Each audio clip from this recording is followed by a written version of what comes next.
కేటీఆర్ గారు అంటుండు ఇది మిలియం జోక్ అంటుండు, మిలీనియం జోక్ అట. నీకు అన్ని జోకులే కనిపిస్తాయి. తెలంగాణనే సోనియా గాంధీ ఇవ్వకపోతే మిలీనియం జోక్ తెలియకపోతుండే నువ్వు లండన్లో ఉండు. అవినీతి గురించి ఆయన మాట్లాడుతుండు. అది అయ్యా అవినీతి ఎన్ని జరుగుతున్నాయి, నేను ఇప్పుడు వస్తూ చూశాను. మిషన్ భగీరథ,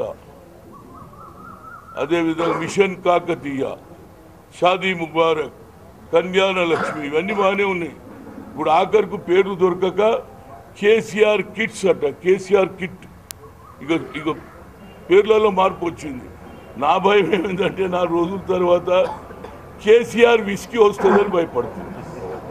ఎందుకంటే బికాజ్ చేంజ్ అవుతుంది, అన్నీ అయిపోయినాయి. ఇక పేరు కేసీఆర్ విస్కీ, ఎందుకంటే నా ఉద్దేశం. బట్ హృదయపూర్వకంగా మా నాయకుడు ఇచ్చిన మాట నిలబడుకోవాలని కార్యకర్తలకు సందేశం.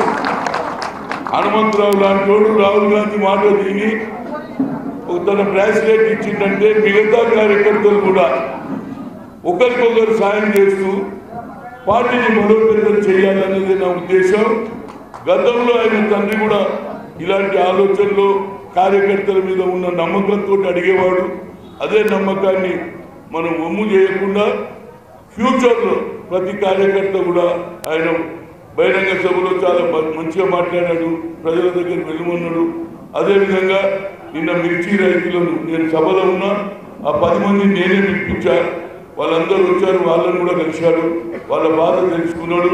ఇక రేపటి నుంచి ఏ రైతు కానీ ఏ పేదవాడిని కానీ, ఇవాళ కన్నారెడ్డి అనే పిల్లాడు స్టూడెంట్ ఇంజనీరింగ్ చదువుతున్నాడు, 2 సబ్జెక్టులు తక్కువ ఉన్నాయి, ఇవన్నీ రేపు ఎగ్జామ్స్ ఉన్నాయి, కానీ హాస్పిటల్ ఉన్నాడు.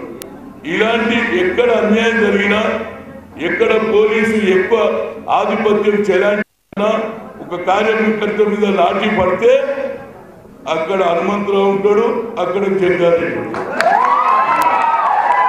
అదే చెప్పడానికి వచ్చాను. అన్నింటికంటే ముఖ్యంగా మా మీడియా మిత్రులకు